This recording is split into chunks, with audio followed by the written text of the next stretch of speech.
这个都是按听众里面那个他原配的。现在是等于是基本的心里是这样的。我在跟王景导演在谈论这些地方的时候，我们俩在沟通起来就会很容易，因为我们并不是一定界定于在乾隆，其实我们更多的是在表达清整个文化的一个形成。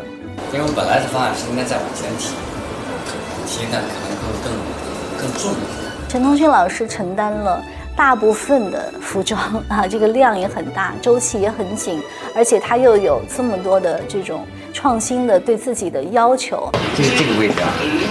陈老师是一个要求很严谨的人。假设这个发型，我们梳出来可能是梳1遍、2遍，多的时候可能4到5遍。我梳高翕月可能梳到6到7遍，他光坐在那里就做了4个多小时。他们希望做不一样的东西，不是说复制或者说别人用过的东西，他老是不甘心。比如像他的官服、他的龙袍，这些东西一定是不能错的。于是大量的设计点放在了便服上，因为便服呢是这个戏的主体。我最喜欢我便装当中的冬装，因为它其实是满绣的，然后它又有外面有一个坎儿，也是满绣的，我觉得很美，真的是很美。他可能会在颜色方面说不是那么的艳丽，但是因为我的角色性格是比较张扬的，所以红色、紫色啊、玫红色会偏多一些，特别棒。而且他们很细心的去罗列出来。你看，如意是喜欢紫色的，我没有明确的说过海兰喜欢什么颜色，但是我们在准备的时候就强调它是蓝色，因为蓝和紫搭在一起是最漂亮的。我觉得海兰她很符合人设的头到尾，所以她其实前期的衣服都是那种很清淡、很舒服的颜色，不张扬。那慢慢到后头开始有一些比较亮丽的服装，她后期的时候开始变得比较沉稳跟大气的那个状态的时候的颜色，都是那种深蓝啊，或者是比较偏稳重色的。然后呢，相间是会偏白色、素色多一点。我觉得很有质感，不是说那种很纱质的那种，它会非常有异域的特色，但是也是非常有厚重感的。你转起圈来，它还是会跟着你飘起来的。而且头纱在后面会非常的灵动，所以我觉得那套衣服是我个人还是蛮喜欢的。对，咱们的各位娘娘10几个人坐在那里，我们首先要避免是颜色撞色，然后还要根据他们的身份啊，然后穿合适的衣服，甚至有的时候我们还会注意它绣花的图案，我们都尽量不让它撞在一起。这种山山水水的，然后我们可以用拉线的那种绣法，用穿针乱绣，然后我们可以用平绣，对吧？就很多种形式去做它。以前我们可能还会用到印花，但是那个时代是不可能出现这种东西的，所以尽量都是绣。服装我觉得特别精细，特别好看。他们说满绣嘛，然后全是绣上去的，很重。我经常会笑，我说哎，这衣服重呢。我说我拍完这场戏，我是不是就被压矮了？这是我们皇后娘娘的朝服，就这，因为它这外边朝服坎儿啊，然后朝褂呀，然后里面我们可能还有朝服裙，它这些我们都是用珠子穿成的。这差不多我们2个工人穿了有2个星期，大概有5000个珠子吧。我们拍剧照的时候，它是分吉服跟朝服。那个朝服就重的大概有10斤，做的都很累。我们其实穿朝服穿的很少，我只穿过皇后册封的那一场。起，静候同心，万事齐昌。说，静候同心，万事齐昌。那天其实很壮观，大场面，然后而且所有的妃子都穿了朝服。皇上万岁万岁万万岁！皇后娘娘千岁千岁千千岁！因为那个帽子就搁在这儿，这儿基本上就搁了一个印儿。对啊，有好多人第2天这个地方还在青紫，一直压着你的脑袋，然后你抬不起头来。很重是吧？特别重。那个梅洛，就很沉。我刚开始拍那几天就是头疼，拍到下午就开始头疼，然后我的头发掉了很多。觉得我这部戏拍完，基本上练了铁头神功，铁头神功就练成了，每天感觉像顶了个行李箱一样。那你有没有给差不多呀？没有，我们绝对是神还原。他那个妆容呢就是造型师给我们的一些老的那种图片嘛，然后我们是照着那种感觉去做发髻，去买饰品。洗手间就是得这样子，螃蟹走路。进车的时候也是。因为那个蒙古头实在是太大太重了，我经常就是拜那种大拜的时候下去以后就起不来了，就是必须要人拖起来，就是他直接栽过去了那种。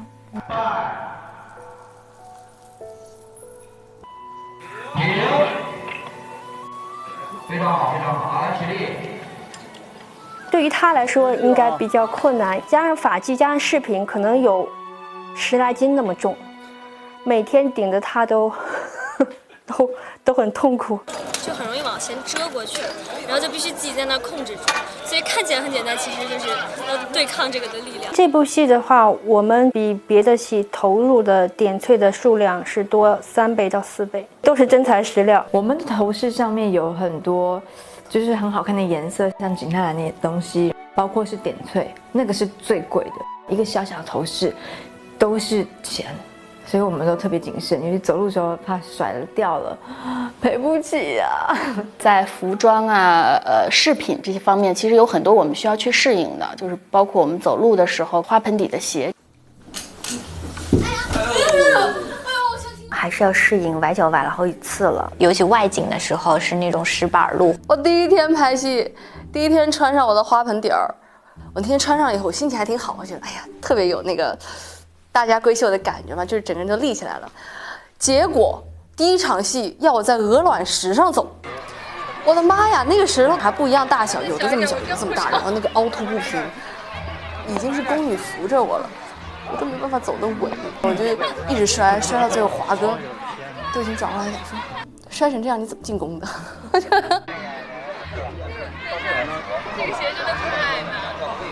我们戏里的服装，我最喜欢的是迅姐的，制作工艺都很复杂，每一套都是手工的。周迅他说他很希望跟张老师能够有一次轻功戏的造型合作。跟阿叔其实是第一次真真正正的这样子，对于一个角色来讲是第一次。在这之前呢，周迅也没有演过轻功戏，张树平老师也没有做过清朝的服装造型，所以呢，这次大家都觉得很新鲜所以也谈得很顺利那就开始合作，一拍即合。我的头是真的每天编出来的，它不是只是一个发套。我那个编头发是要用一根带子先把所有头发扣在这个头，我自己这样拿，我大概要拿1个多小时。而且，比如说这次用了很多古董，它耳环就是这么重的，它那个东西就是不能甩那么大头的，留须是会这样子卡在你眼睛里的。眉形我特别喜欢，因为那个其实是非常难弄的，就是说那个人物就出来了，就是用手，对，用手自己点的因为阿叔要求的，以前的人呢，肯定不会那种用那个刷子咔咔刷一下，都是用手点出来的。我发现我有一天读台词，我开始挑多余的字，我觉得这个字可能不要，但我在想是从哪儿来的呢？是从阿叔那儿来的。就是精确，就是你的长短，你的这个领子要扣到哪里，那一次一次的试。就我一般站在那儿，我基本上要站1个多小时、2个小时。阿叔有这个功能的。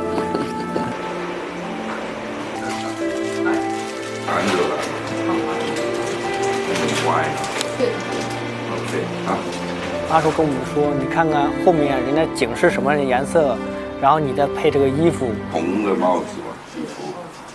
对，这个是就是在当天晚。每一个造型我们都会发照片给他看的，然后他每次都很细细的给我们看，哪个东西不行啊，用红笔给我们画出来。他眼睛是很有力度的。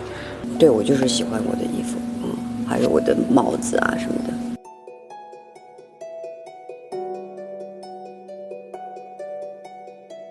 朝服是很难做的，然后是阿叔他每次就是坐在那个绣工那里，怎么指点，很辛苦。看他有的时候都睡着了以后，然后他还是坚持坐在那里去指点，给我感觉到有一种对美的崇拜。那这种态度很感动人。够，那这够。我弄了一个这么难看的东西。有能量的造型，它会帮你入角色，而且还会帮你产生戏。这个应该是阿叔的珍藏。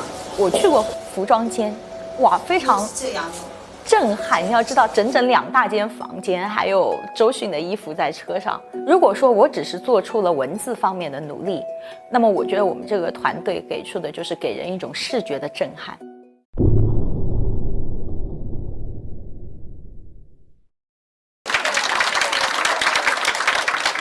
什么是礼？什么是礼节？就是委屈自己的身体，表示对对方的尊重。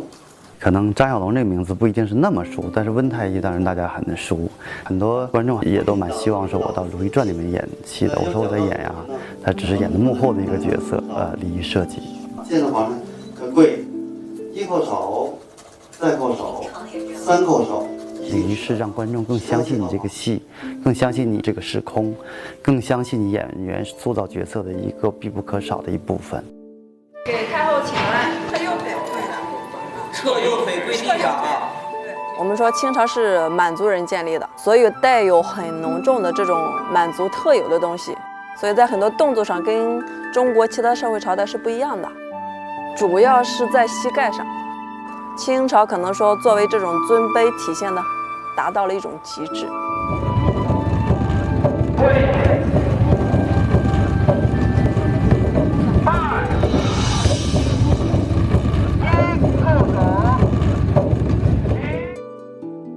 比如说婚丧嫁娶这些事情，祭祀这些事情，跟礼俗有关的事情，大到这些卢比一掌，小到一个举手投足，我们需要这个整部戏的仪式性的东西，因为有没有仪式感，对一个古装戏历史剧来说太重要了，它能够让你的戏更厚重。手放在身体两侧啊，自然下垂。对，勾起你的手，咱们进行下一个动作，来拜。看自己的双手的距离啊，放的位置对不对？帽檐触地。我刚才通过不同的礼节，一是表达自己内心的尊重，其二呢，也是为了维护一种秩序，就是你通过这个礼的大小来区分每个人身份的不同。我很喜欢礼仪部分的东西，会帮助我们来塑造角色。刚开始还是会有些不太适应，就现在只要见谁说什么话，我都知道该行什么礼。走路先走哪只脚啊？就是踏门框的时候先踏哪只脚啊？然后该行什么礼啊？我都是还挺感兴趣的。比如说在室外的时候，嫔妃之间是有这样的礼，那在室内的时候这个就不能用。最不容易的，我觉得其实就是老要跪。我们有一场戏是金玉妍刚才我说被打的那场戏，我们不是所有妃子都跪在那儿吗？当时特别逗，刚开始拍的时候，婉英还说。我不用那个护膝。我说你真的得用，没事，一会儿就起来了。拍了一个镜头，自己起来说啊不行，服装老师给我一个护膝。真的呀，因为我没有想一跪要跪那么久呀，结果跪了一会儿之后，发现真的要疯。因为我们带着护膝都觉得疼，他不带护膝根本就不可能。我也会经常看见迅姐就是在现场就要做一些舒展运动，就撑一撑手啊。所以其实一天下来，穿那个衣服走那个路，戴那个头饰，也挺累的。动作，现在在你基本站姿基础之上啊，一起来，跪。宫女特别难，每天都得站着，而且还要有一个形体，腰酸背痛腿抽筋，拍完了立马就爱拍着，捶捶腰啊。我站了8个月，我觉得我现在特别强，我的腰肌，所以就觉得太不容易。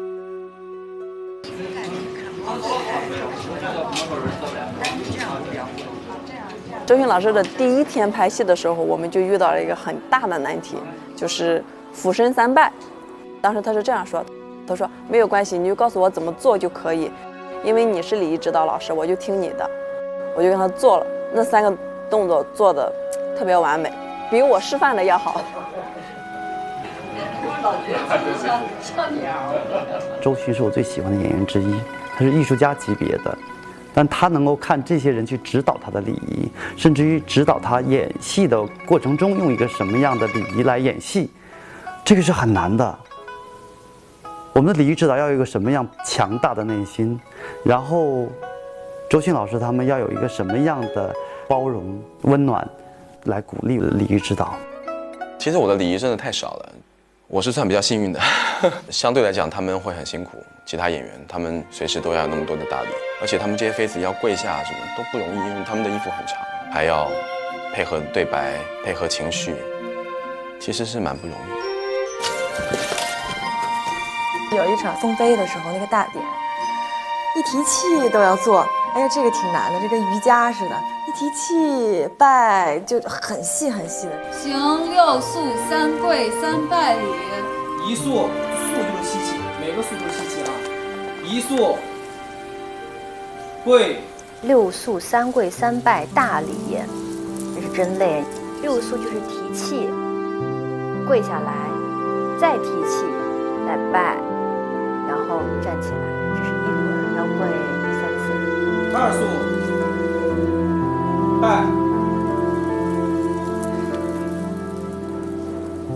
兴，要一直提气，然后跪，那个头又很重，就是所有的这个顺序很难记，而且过程特别的长。还好没在古代，要累死本宫了。但是我觉得那场拍的真的是特别好，特别好，整个画面特别的整齐，然后他们的动作呢做的也非常的端庄，然后气氛也非常的肃穆，整体反正看起来当时我觉得很惊叹，真的很惊叹。一进宫的时候对皇上行礼的时候就跟别人不一样，就是双手这样子，然后咔搁在胸前这样子。每一场戏如果需要的话，礼仪老师都会噔蹦出来，然后在你身边说，哎，这个时候要行个礼什么样的。我对皇后娘娘基本上就会有敬意嘛，也就会对她表示感谢啊什么的，都会有一些正规的礼仪。在礼仪这部分呢，其实我们尽量的在尊重历史的前提之下，然后再有一些创作。其实我有一场戏印象深刻，就是我在皇上面前跪着，跟他有一点争执。在实拍的时候，他说：“你回到你的宫里去。”我只是眼睛一直看着他，我并没有行礼，我就转身走了。然后我可能也问礼仪这方面可不可以，会不会因为这个不合理？然后但是他们老师都会说。没问题，只要你情绪到了，这个是没关系的，因为这个也能展现出你此时的心情。嘉妃金氏，晋为嘉贵妃，协理6宫。其实当时那场戏大家挺有争议的嘛。我说我都怀孕8个月了，我肚子那么大，我正常一个孕妇她绝对扣不下去。后来大家一商量说啊，那让那个甄叔扶着我吧，哎，扶着我不全趴下去，要不然孩子都得挤出来。周迅老师有场戏，他母亲进宫来见他。当时我跟导演说：“我说导演，我能不能用一个礼？”导演说什么礼？我说是满族的一种大礼，而且这个礼仪在清末也已经消失了。要先蹲下来抱着妈妈的腰，然后再去贴妈妈的脸，这个挺特别的，叫抱腰贴面大礼。但是因为第一次你还看到啊，这会有这样的礼仪。对你的思念用一个礼仪就表现出来的。如果见面磕一头，没有身体的接触是不行的。观众是希望看到一个相对真实的一个生活环境的，这点很重要。只要完成我们心里面的要求，这是唯一的衡量标准。这是一个特别好的团队，大家在一起是在艺术上的这种追求，制作上的这种唯美。就是精益求精。特效片有一些戏，有一些场，它是现实中无法完成的。特效主要是在里边配合这个戏里面的一个剧情啊，来给它做一个呈现。乾隆盛世从画面上来讲更声势宏大，包括像坝上拍的那些狩猎啊这些。我们的器材已经基本上接近电影了，其他镜头各方面都基本上接近电影。不是像那个小打小闹的去好拿弓箭就射，是像史诗一样的。万岁！万岁！万岁！灯光部门跟摄影部门27万人，机器多一点，你节奏上或者时间上控制上比较快一点。大场面的群众演员都将近1000来号人吧，然后再加上所有的工作人员，应该是我目前工作为最多的人数了。除了人还有马，天气呢也不是特别好，我们还得抢时间，就在下雨之前要把我们想要拍的戏份给拍掉。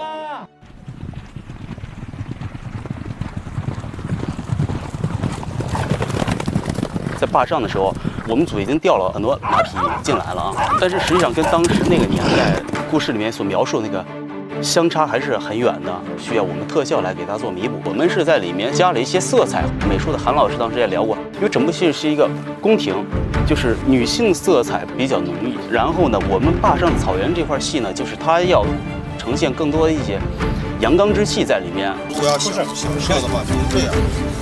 搭着一搭就好，那可以这样的话就这么着啊，对，看着就像射。好，如果要射的话，随时都可以。好，你在那边从这个坝上来说吧，其实它狩猎这一块就是要表现一下它那个恢宏的狩猎的这个氛围。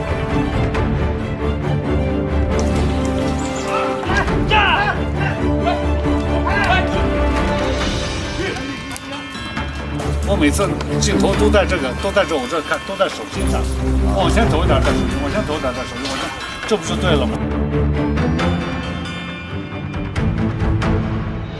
？1、2、3，来，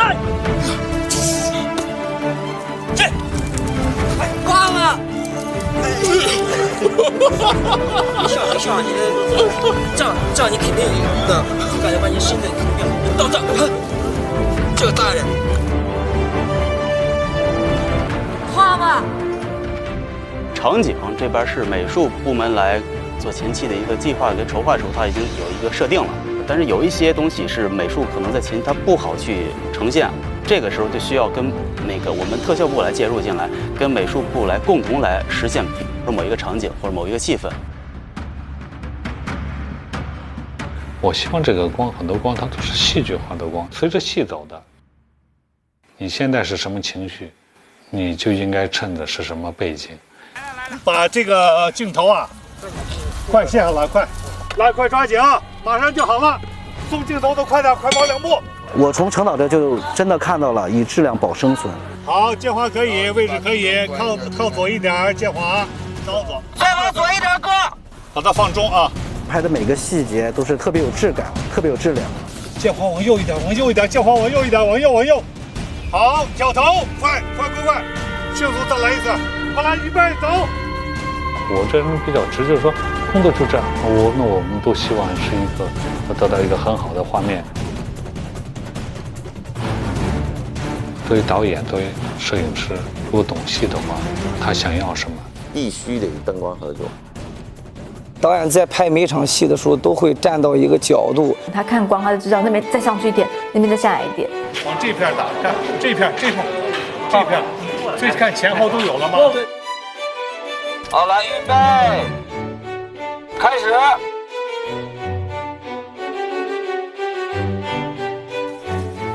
停，好。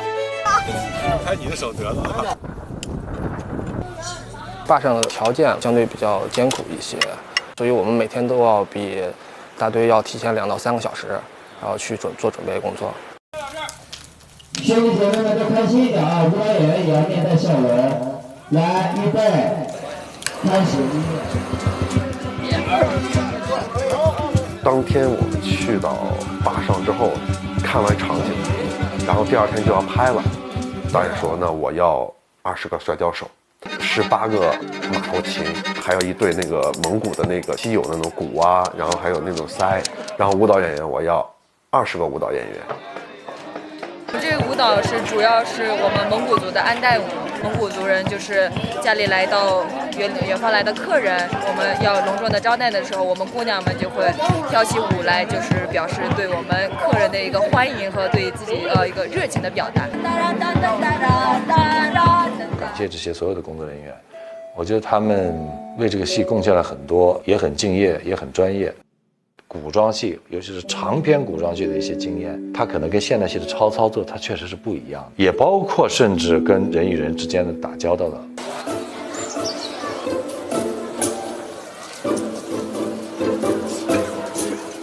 就是我们这个戏呢是古装，拍摄所选的场地都是景区，这种景区现在是游客旺季，就是每天都有很多人。别往后看了啊，别拍了，没啥拍的，看也看了，来吧。还有就是我们这些明星演员，他们的造型啊、服饰啊，都是不能向外透露的。你们都跑来干嘛的？我们跑来看华哥的，我们来看华哥，来看华哥。所以说呢，我们就是不能让游客能近距离的到我们这来观看，我们就需要把这些游客聚到我们拍摄现场以外。其实我们这种制作的话，都是所有人一起拍出来的，不是一个人拍出来的。我觉得最主要的还是感谢导演和我们的美术，然后他因为这样的大场面是完全靠他们来营造这个氛围，有一些这个江南的秀丽的这一方面体现一下。其实更多的是把整个这个发生在北方的这个清朝戏里面加了一些其他元素，让整个戏更饱满和丰富一些。这是后期效果图。对对对，都是咱这个船从远处这样划过来，我们这个机位摆好了，然后呢，船是从那边，就是那边有排那个位置，从那个位置排好位置往这边行驶。再稍远一点，再稍远一点，靠远一点，靠远一点。小船是怎么横着摆呀？凤船位置再往前。下江南的船队啊，船队因为像我们这个戏里面真船就是有2艘，一艘是皇帝船，然后一艘是皇后船。那像其他一些妃子船了，包括太后船了，包括一些兵船了，这些啊随行的一些大船队，这个是我们特效来呈现。包括他南巡是吧？船队啊，包括在苏州的那个码头，他下船呀、上船呐、街道行进呀，就是想更宏大。不同于一般的那种，原来就说乾隆经常南巡，都是微服私访啊，不是那样子的感觉。皇上万岁万岁万万岁！皇后千岁千岁千岁！我们说写意也好，我们说这个有一些浪漫的，或者我们说在表现形式上有一些抒情性或什么这些东西，或者不那么的落地，或者不那么，甚至我们到最后还有点魔幻的东西，包括要从影像上的感觉呀，从场景上啊，我就想，既然接着这个戏，就要有突破，虚构的历史和真实的幻象相结合，接受挑战，就是把它弄得更好，最好。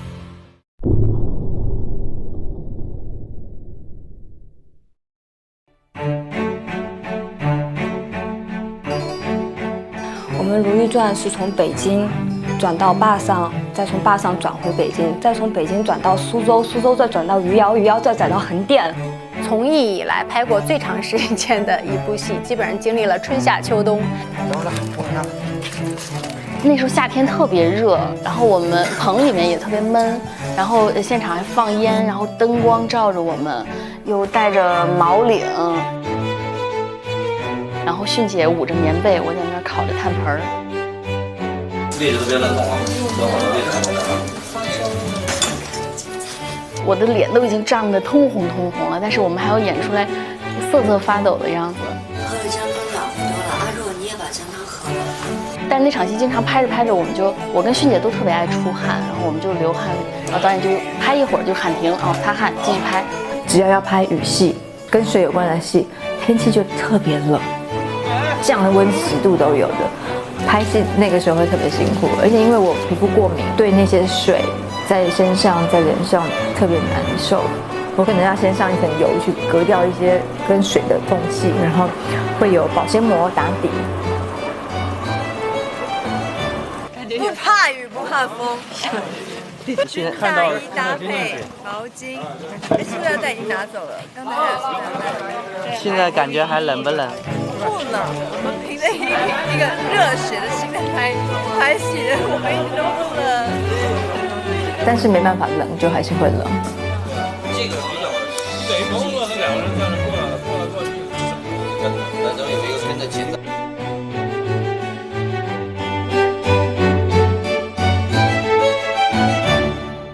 就完全是要跟戏走，跟情绪走。不管雪呀、雨呀，基本上都是咱们人工去做，就要提前的去找它合适的那种位置。这马上开了，现在觉得好重啊，衣服好重啊。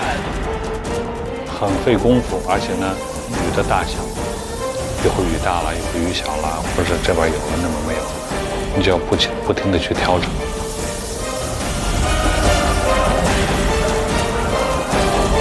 看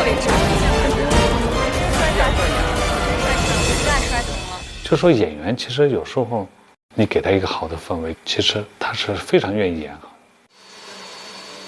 有血有雨，血机的位置啊，都是我跟他们去定。我说镜头在这儿，你下雪的机器在这儿，你从这儿开始给我下。你这撒的是什么东西啊？碘化银。碘化银，你是用它做雪吗？对，用它做雪道具。有问题大家一块想办法，不管是我们的导演还是咱们的主演。我们每拍一场戏都会要有一些烟雾缭绕的感觉，就会拍出来质感上面会比较好。每天都会熏那个咖啡豆的味儿。咖啡的这个放烟的这个是我带进来的。我说先这么点着，然后拿这个小风扇，看这么吹，烟就出来了。原来他们说拿烟饼，我说我不同意。但因为你放烟不是1天2天啊，如果都拿那烟饼，烟饼就是松香跟那个什么各种各样的化学物品弄在一块儿的，跟你这个咖啡豆自然的燃烧，它毕竟还是不一样的吧。然后一熏就是1天，本来特困，然后一熏那个味儿就醒了。这个是我比较高兴的，能为大家能做一件事情，而且呢我自己也比较受益，啊，自己的健康也没有，也得到了一种保证。为了防止这个木柱子都被烧掉，所以说我们就提前把它打湿。我有时候有一些包括场务放烟都得要配合合作。每一个部门其实包括你常务帮你弄个大炮，弄个轨道，弄个必须的，就包括你景道具。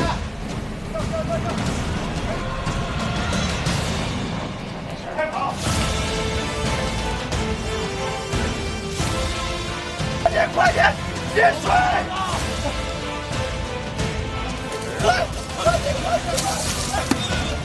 我上去救的时候，李玉拦着我不让我上，他一抓就刚好抓到我的辫子，就把我的假发全给拽下来了。然后我跑过去，发现自己头发没有了。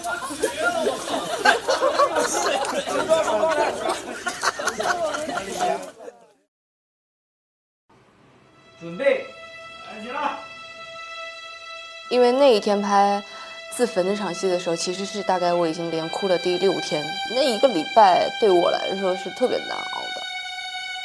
我在想，一个人到了那样一个状态，跟已经做了这样的决定之后，你还会哭得那么激烈吗？我其实自己觉得，我觉得他可能都有一点哭不出来了。我就把自己陷在了一个很空的一个状态。哇，那场放火的戏是真的，我觉得我们那个火放的好美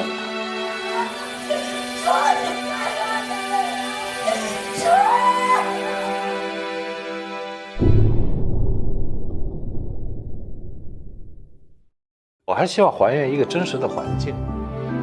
如果说你的剧的前提风格是一个古装正剧的话，你没有这些东西是不行的，你必须要有生活细节的。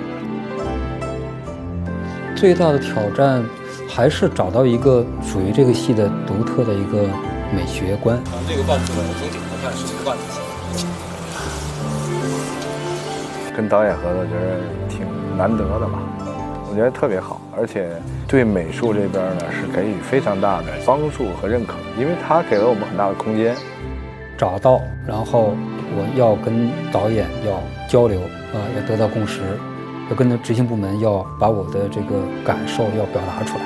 美术这块就是韩老师给了一个回转一个世界观，然后呢，我们是怎么去丰富每一个世界里边的城市，这些细节的工作。你要进化看一眼。等会儿，他还不能这样说话不行。他这个是还得靠近前吧。韩老师那个擅长就是大，就是他就是要把它做大、做好、做完美。但是这也是我想要的，也是汪导要的。其实就是度，我觉得把握度是特别难的。乾隆盛世是封建社会最辉煌或者是它一个顶峰的一个时期，那个时候的国力是最强大的嘛。那我们就要把这个东西要强调出来。从颜色和质感的2方面吧。皇宫里面呢，韩老师概念就是说他想做一个比较强烈的对比，他觉得可能在整个北京城里面，这个紫禁城应该是一个金字块一样的这么一个状态，闪闪发光的，和周围的这些普通的百姓能有一个很大的差别。在这个基础上，你给我尽量的华丽，前提是你不能假，你不能做的一个让人参观的一个地方，而是嫔妃们、皇帝真正生活在其中的一个环境。它其实除了大的世界观以外呢，跟我们提到就是乾隆盛世嘛，就是说丰富应该丰富到一个什么样的极致。对，在这里面给我们其实灌输了好多设计的中心思想吧，然后我们沿着它这方向整体往下去走，再落实。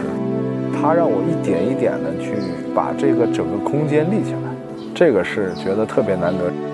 就像咱们盖房子一样，从基础地基开始，木工、瓦工，然后后面的就是雕刻工，加上最后的效果。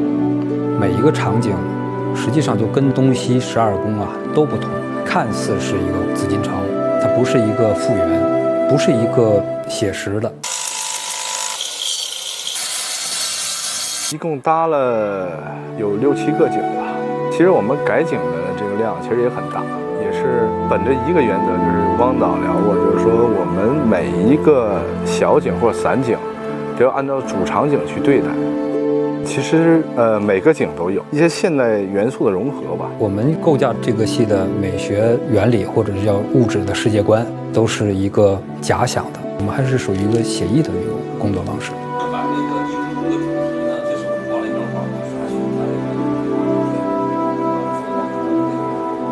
大的风格确认了以后呢，然后会做一些制作图的这个设计。这些呢，我们都是根据在这个宫殿里面住的这个人物做的一个贴近人物性格的设计，希望把人物的性格，做得更饱满一点吧。3位新人向皇后娘娘行后拜大礼。臣妾请皇后娘娘安。翊坤宫一般都是皇后来住，里边有几个元素强调一下，就是第一，里边没有清朝的瓷器，我们都做的是宋代的5大名窑。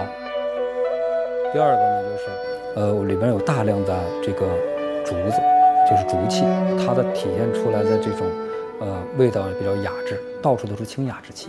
第三个是一个就是如意作为皇后之后，她背后的一个非常大的一张画，啊，这个画我们是刻意的按照郎世宁的那种笔法，特意的我们要画了一幅，就是2个白色的孔雀，白色不言而喻，是要就映照着这个如意的内心啊，对这种纯洁爱情的一种追求。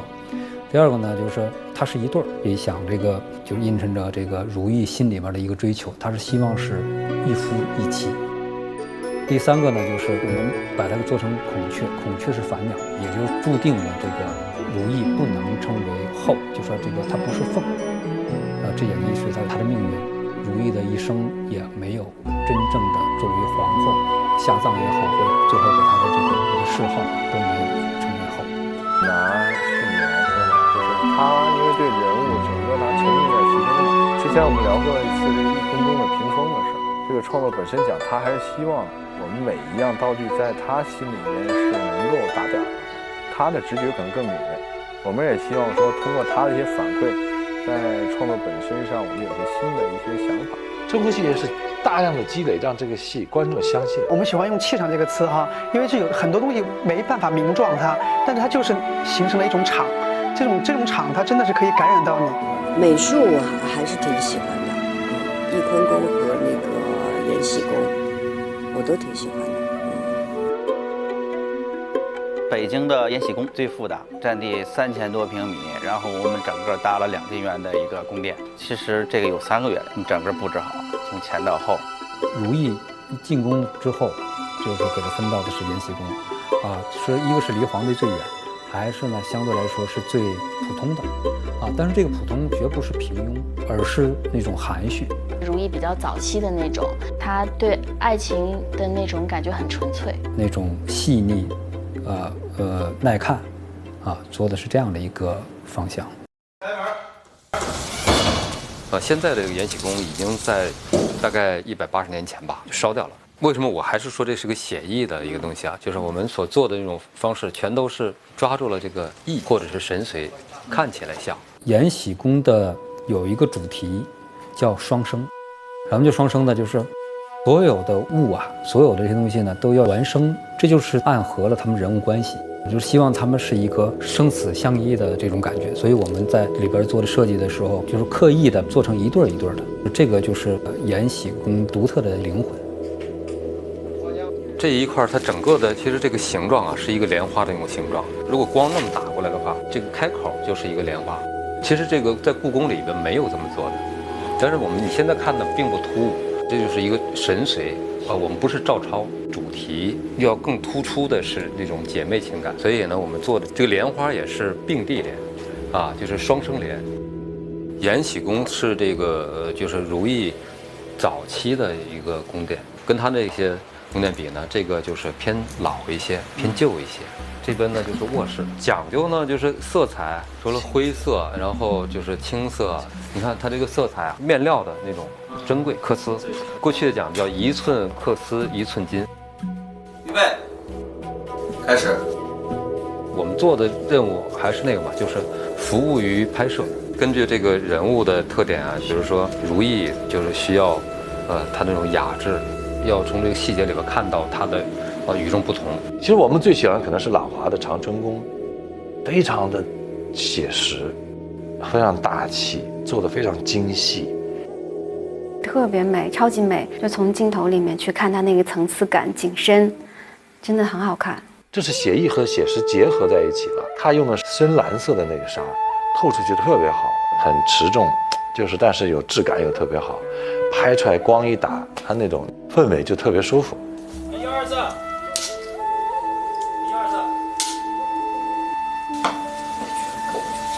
小心，去洗帮点，狠狠讲那帮奴才的嘴。朗华呢，在意别人如何看待自己，所以他的房间呢都是比较重的颜色。我们拿这个，比如说是深绿、深蓝、深咖作为黑色来用，然后里面再加一些金线、金丝。金色的一些图案，然后到处都是凤，因为它到处要体现自己皇后的这个独特的这种位置，这也是他内心的一个写照。所以看似那种朴素简约，这都是给人看的。真的是按照那样的色调，包括比较稳重的那个劲儿吧，可能不见得很多人都能接受。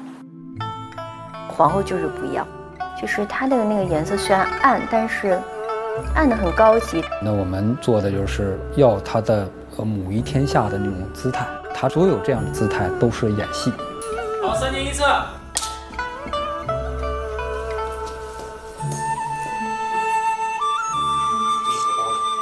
养心殿实际上就是我们这个戏的一个核心。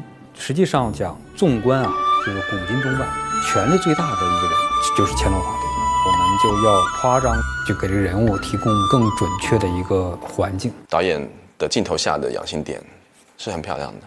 我在养心殿，我都惊呆了。我说哇塞，怎么有这么多东西？就是很多细节，很漂亮。有稍微华丽一点的，也有稍微朴实一点的，是乾隆看书的地方，比较修身养性的地方，都有不同的感觉。然后我们大致呢是这样的一个设计，一个纵一个横。西暖阁呢说的是纵，就等于是中国历史，把这个中国古代的这个文化特征或者是那种物件，把它给做到极致。东暖阁呢是偏阳，就等于就是在那个世界上全球能见到的高科技，或者是有全球那种感受的，他说的是这个横，就是横向。最难的就是养心殿的东暖阁，韩老师对这儿的要求是很高很高的，大到这个灯，小到一个手把件儿，韩老师都要拨木的。个人最喜欢就是咸福宫，因为就是高翕月的那个宫。高翕月我们给它设计成了一个黑化版的林黛玉。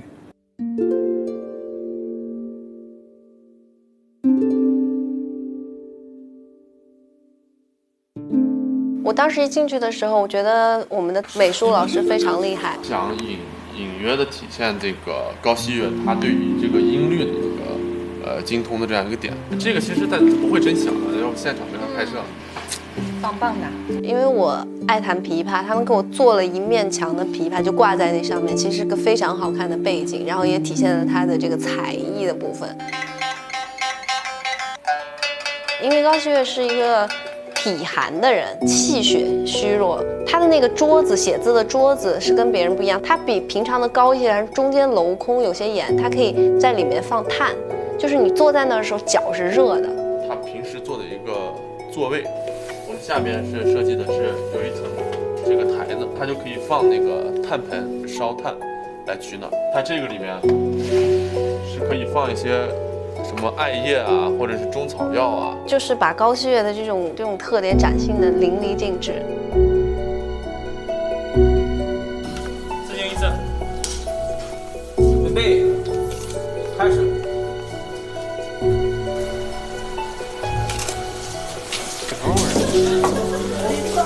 是个陷阱啊！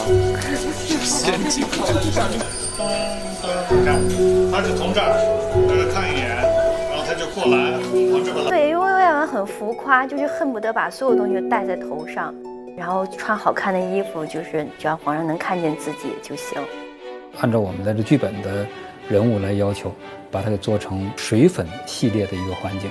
我们在这个他的宫殿里边呢，就强调的是颜色、色彩，所以他的宫里就是在几个妃子当中是颜色最暗的。挂了很多绿色的帘子，然后还真的是有蝴蝶，然后小鱼缸，还特别有情趣。假装那边还有空间，你最后一站完全没有。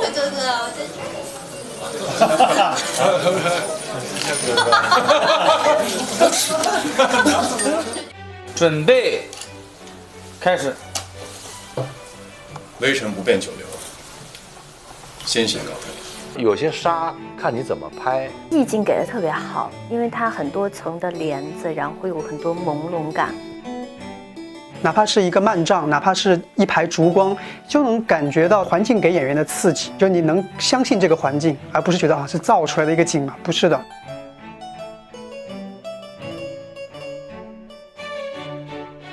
后来的几个宫殿都是蛮不错的，冷宫呢，做的就很细致。成就感就是冷宫啊，交景的时候，当时这个汪导说了一句话，说这景还行，我觉得这个挺难得的，很难听到他说这样的话嘛，就是可能他的要求也比较高，对，但是我们在这里面尽量的用有限的时间去做无限的事儿，呈现一个像清宫戏又不太像的这么一个夹杂着现代元素的这么一个乾隆盛世的背景吧。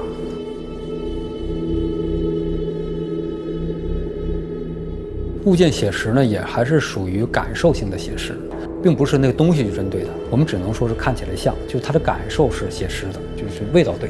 我们这个戏就是刺绣，也有手工的，还有一些别的加工的方式做的这些东西，还有景泰蓝，这个戏我们用的都特别多，还有缂丝，这个我们用的量都比较大。比如迅姐盖那被子，就我们从苏州买了好多缂丝嘛。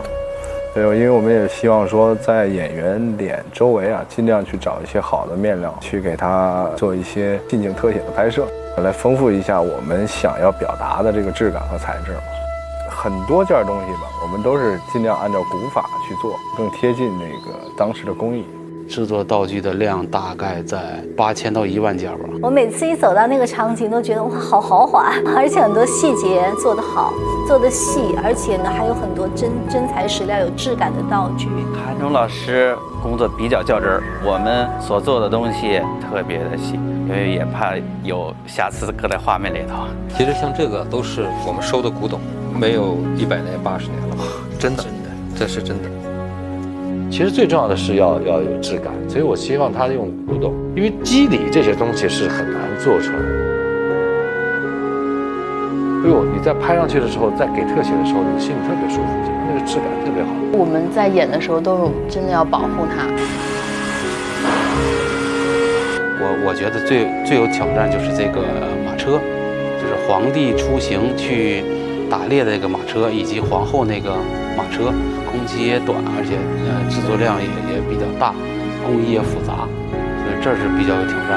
真正能在水里边能开的船，在苏州我们做的那个3艘大船，既要保证美术的制作要求，另外还有一个保证人员的安全，因为毕竟是在真的那个苏州太湖里边，因为当时我们制作的时间是非常短的，然后我们是在外边加工预制，然后在安装的时候处理有一些实际的一些困难，比如说在路上运输啊太大，我们得做的。来，往里出。但是后边克服了。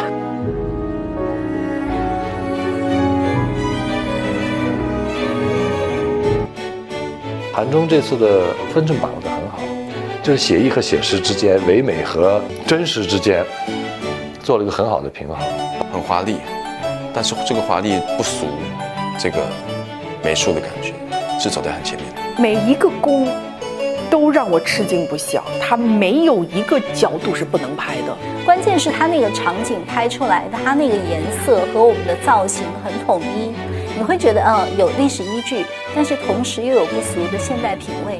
他们希望做不一样的东西，希望每一次创作都是一次创造。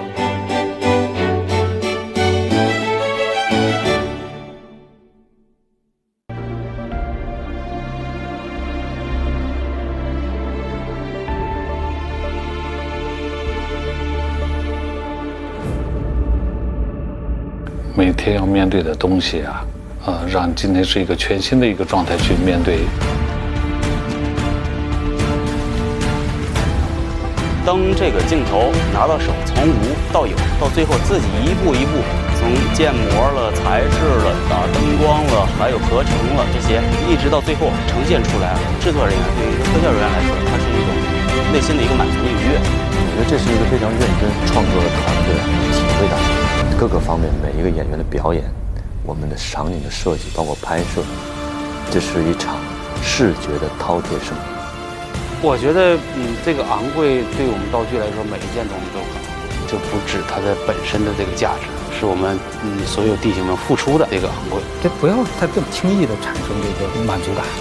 我还是希望是看到一个优秀的剧目，而不是一个局部。这是一个浑然一体的一个艺术作品，希望观众能够从这个戏里边找到一个总体的感受。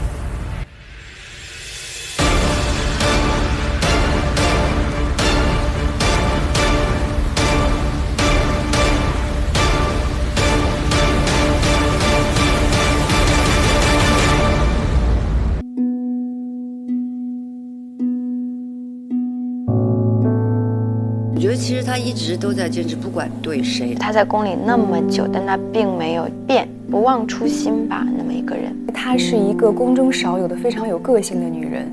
如懿不会妥协，不会因为任何人妥协。我觉得她不适合在古代生活。她是宫中敢于说我就是要做自我，我把我的直抒胸臆想表达出来的一个女人。臣妾陪伴您多年，自以为和您有心意相通之处。臣妾是真的不能明白的，皇上，您就当臣妾不懂您，臣妾的话也白说了。她深爱着皇上，但是她坚持着自己。她是一个现代女性思维，独立自主、坚强、倔强，不需要依靠任何人。万一一个夫君只有一个妻子，没有任何妾室呢？朕看你是傻啊！怎么老想着郎世宁的闲话？太后和如懿可能的共通点是我们都有过自己的初心，不同的点，我觉得是如懿比我更执着，好纯净的一颗心。就是说，跟皇上其实也是一生一次心一动，他真就是这一次。在宫里有那么多人害他或者什么，但是他通过自己的方式，就是选择和面对。来不及，这都是哪里来的？我觉得他是一个好人。他明白深宫的法则，但是他不屑于去用。如懿是非常有底线，不会去争什么要什么。你是出身后族，又有皇上的情分在，如果真有继后，也应该是姐姐你啊。我从来要的都是情分，而不是位分。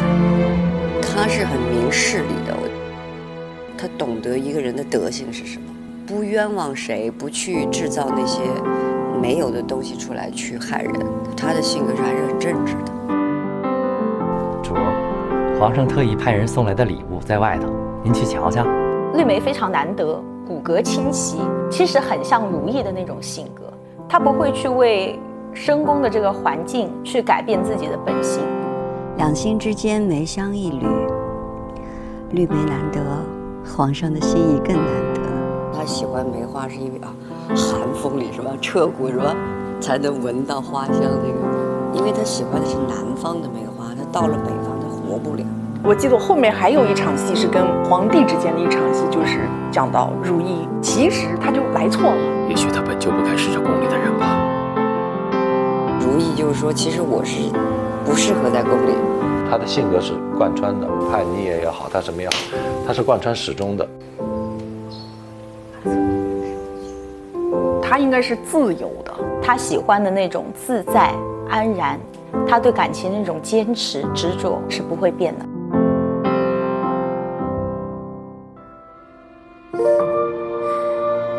你还年轻，不懂世间完满的美好，太难了。若能如意，便很不错。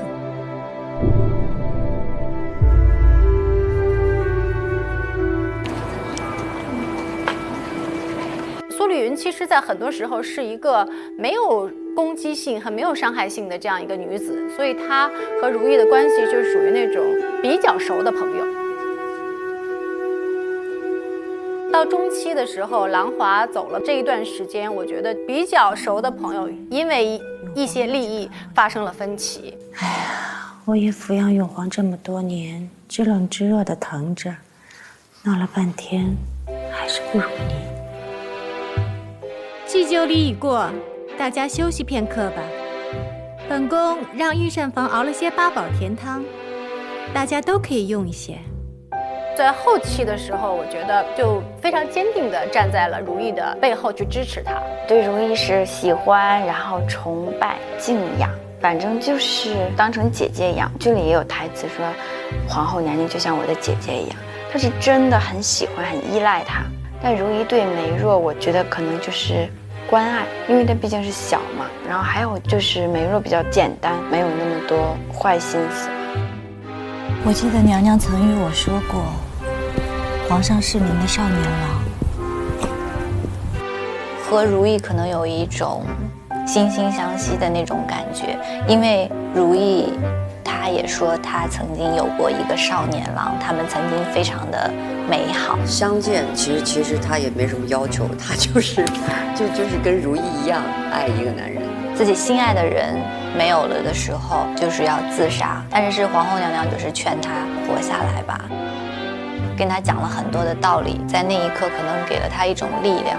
那在深宫里面可能没有其他人跟她说一些肺腑之言，只有皇后娘娘跟她说，她是非常的感激她的。她之前在皇宫里面都是从来不对任何人行礼，但是她面对皇后娘娘，她还是会非常尊敬的说给皇后娘娘请安。而且相见也是一个比较重情义的人，她说以后的话我一定会不惜一切，我都会偿还。所以她跟如意是有一种那样子的情感的吧。哎，萱姐，我的女神，第一次跟她我们两个就单独的对手戏的时候，我这样扶着她，她这样手搭在我上面，我是这样状态的。萱姐说你不要抖了好吗？你一抖我也紧张。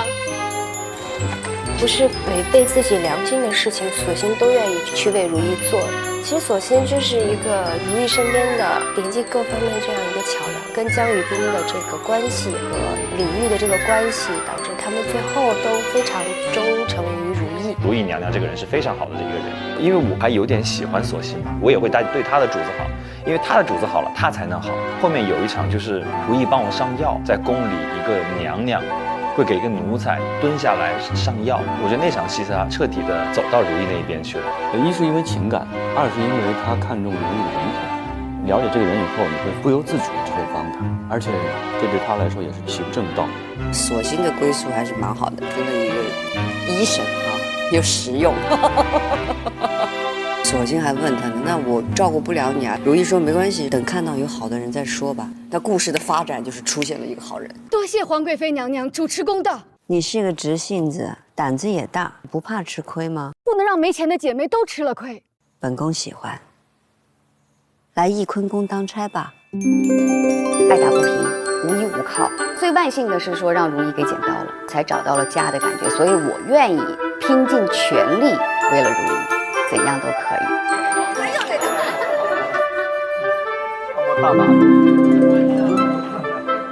容佩是一个太耿直的人了，而且有好多方面，因为他毕竟年长一些，他会从好多方面去考虑，他都处理得很妥帖那种。我是最知道他的温度的，因为我永远是在握着他的手，不是这只手就是这只手，不一样的方位感受这个人也挺奇妙的感觉。我是等于把如意当成我的又是恩人又是亲人。简单的来说，他是再一次把生命给我的人。我救了他的命，然后在这个宫里边，我是能跟他心意比较相通的人。对他来说，就是一个很大的恩人，他会愿意付出一切，然后让他快乐的。我只能说，他超越友情，不单纯，涵盖了很多。有些时候我们演着演着就是说，你是不是爱我呀？就那种。哪怕到最后他们有了矛盾，其实什么都不用说，又能够懂得对方，谅解对方。所有的事情都是为我好，我都能理解。海兰觉得如意是温暖的，是仗义的。红楼炭事件的时候，如意来救他是那样的奋不顾身。海常在也是皇上的嫔妃，你不能当着奴才们的面羞辱她。你脱了她的衣服搜身，你不是要了她的命吗？就是他是有一种，就是我只要他开心，我只要护着他就好了。紧接着下一个百花丹的事件的时候，海兰是奋不顾身的去为如意洗清冤屈。有一个台词是：为姐姐当日如何拼死维护我的清白，臣妾也只是拼死维护姐姐的清白而已。接连在一起的事件，很快的就把两个人扣得非常紧密，慢慢的把心里的东西又加深了。海贵人，这今后啊要送什么东西，您别亲自来了，这太危险了。您把东西交给我，我递给他就行。我得知道你叫什么。我叫凌云彻。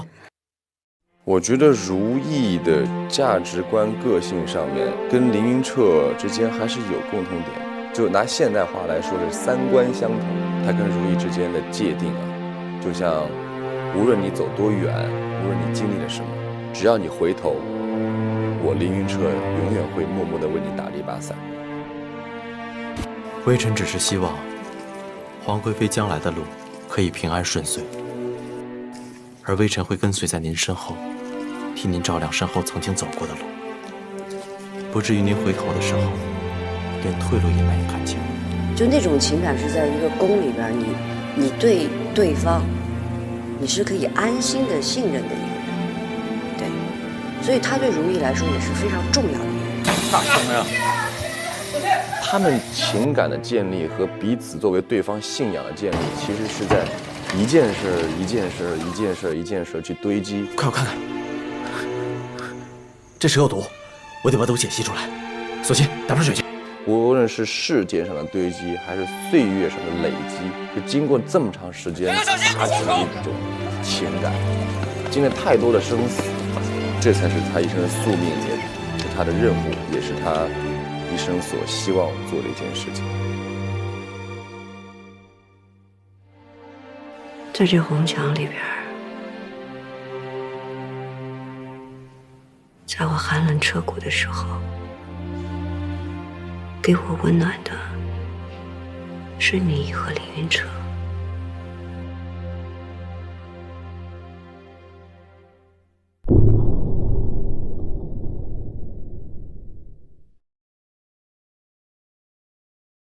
周迅在表演上品格也好，风格也好，气质也好，根据如意的这种现在的表演有一个提升。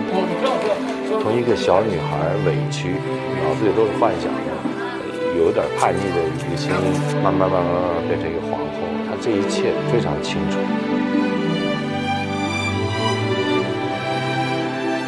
她也很辛苦，这一路来就是没有做其他事情，就很专注在这个戏里面。她是真的付出了很多。拍戏的时候没有太多的时间，每天都台词啊什么的。他非常认真的在看剧本，在揣摩角色。有些时候他会说：“那如意这个时候会怎么想啊？如意这个时候一定不会这样啊！”真是佩服他，我真是太用心了。那种台词量，他头天晚上得做了多大的功课呀！基本上很少看他拿剧本。你要知道，他是属于那种认真到一个词一个词都会去细细琢磨的人。就是他每天做足了功课，他每一场说迅姐是传递给大家能量的那种人，然后迅姐就在任何的一个场合，她都会有这种东西传递给我们，呈现出来那种工作状态是比较，就给大家的感觉好像相对来说轻松，但是里面是非常紧的，包括对每一场戏的要求、准确度，表演它非常的准确。我想我们都有这个心去做好作品，在做好作品的同时，我们又有一个很好的一个创作的氛围。他有很真的一面，他是很真性情的一个人。他生活中是一个就挺幽默的人。我觉得他生活下特别可爱，他会跟你开玩笑，感觉整个人就很开心。他在私底下更像一个小孩子。你发现她就是个少女，小女生，她会在那里唱唱跳跳，自己在上面就感觉跟表演一样。哎呀，我应该站到这儿来。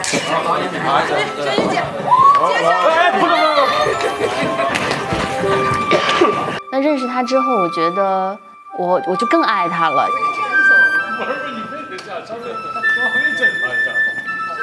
我觉得他像一个小朋友一样，有的时候在现场，他说，想吃一个什么东西了，我觉得他眼睛里都泛着光，说着说着口水就流下来了，然后他自己就会在那笑自己，特别可爱。我们有时候拍的时候会在监视器里面讨论剧本嘛，然后他就这样把鞋脱掉，然后就盘腿在打坐，然后就在那边，然后边吃着东西在那边聊，就觉得那时候就觉得特别像一个小孩子。我觉得他非常有灵气，然后生活中又是一个特别感性的人。他在我们第一次见面的时候，然后他没有走到他的座位上，他直接走过来，然后就跟我打了招呼。我当时就觉得特别亲切。只能找一个我心里最顺的，但是我真的是从一个很无心的，我真的是平时这样。这个不是我真的。迅姐是我很喜欢、很尊敬的演员，看她的戏我都好喜欢，非常打动人，非常喜欢她，有质感、有沉淀，很娇小，但是爆发力非常强的人。特别喜欢跟她演戏的感觉。我觉得太幸运了，我真的有成长的过程。他的智商和情商都非常高，他会看透很多东西。他是个有大智慧的人，但是又很简单的人。